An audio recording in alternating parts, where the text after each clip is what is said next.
Приветствую вас на канале Бурмикс, с вами дядя Миша. Друзья, помните фильм «Собачье сердце»? О, а теперь, Иван Иванович, мгновенно вот эту штучку. Если вы мне скажете, это плохо, вы мой кровный враг на всю жизнь.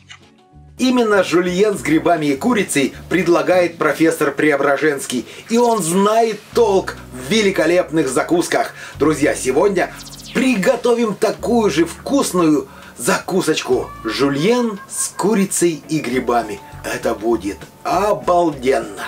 Готовим! Так как все готовится очень быстро, вначале подготовим все ингредиенты. Перьями или полукольцами нарезаем лук. Соломкой нарезаем филе курицы. У меня филе куриного бедра. Шляпки грибов нарезаем соломкой. И ножки, в принципе, тоже нарезаем соломкой. Я готовлю из грибов, которые замораживал в прошлой программе. Затем я их разморозил, вот сейчас нарезал. И теперь выкладываю грибы на бумажное полотенце и вторым полотенцем промокаю, чтобы убрать лишнюю влагу. На средней терке натираем сыр. У меня обыкновенный сыр российский. Теперь мелко нарезаем петрушку и уже начинаем готовить жульен. В глубокой сковороде растапливаем топленое сливочное масло. Поверьте мне, на топленом сливочном масле получается вкуснее. Когда масло разогрелось, выкладываем в сковороду лук. Чтобы лук приобрел красивый цвет, я добавляю маленькую щепоточку соды. Лук сразу же начинает менять цвет. И вот такой красивый получается буквально за пару минут. Отгребаем лук в сторону и в серединку высыпаем нарезанное филе курицы.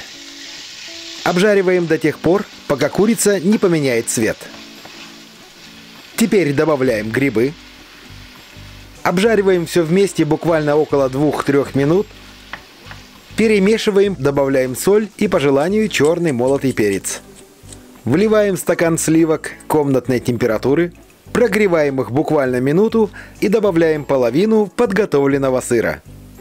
Перемешиваем до растворения сыра, пробуем на вкус, если все устраивает, добавляем нарезанную петрушку, еще раз перемешиваем, убираем сковороду с плиты и раскладываем жульен по кокотницам. В принципе, уже можно есть, и это очень вкусно. Но чтобы сделать настоящий жульен, конечно же, в каждую кокотницу добавляем сыр. Слишком много сыра не накладывайте. Вот так, хорошо. И теперь отправляем жульен в духовку под верхний гриль. Включаем его на полную мощность и ждем, когда сыр зарумянится. Как только это произошло, выключаем духовку и достаем кокотницы из духовки.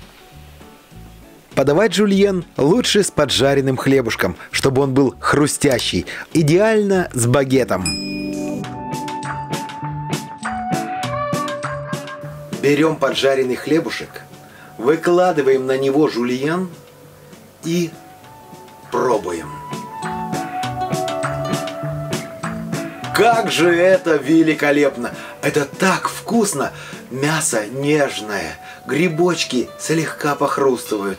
Такое и текстура здесь, и все, и вкус, сливки, никакой муки, ничего лишнего. Готовьте обязательно. Кстати, друзья, если вдруг у вас нет кокотниц, готовьте, допустим, в форме для запекания. Также все выложили, но только накладывать придется уже порционально по тарелочкам.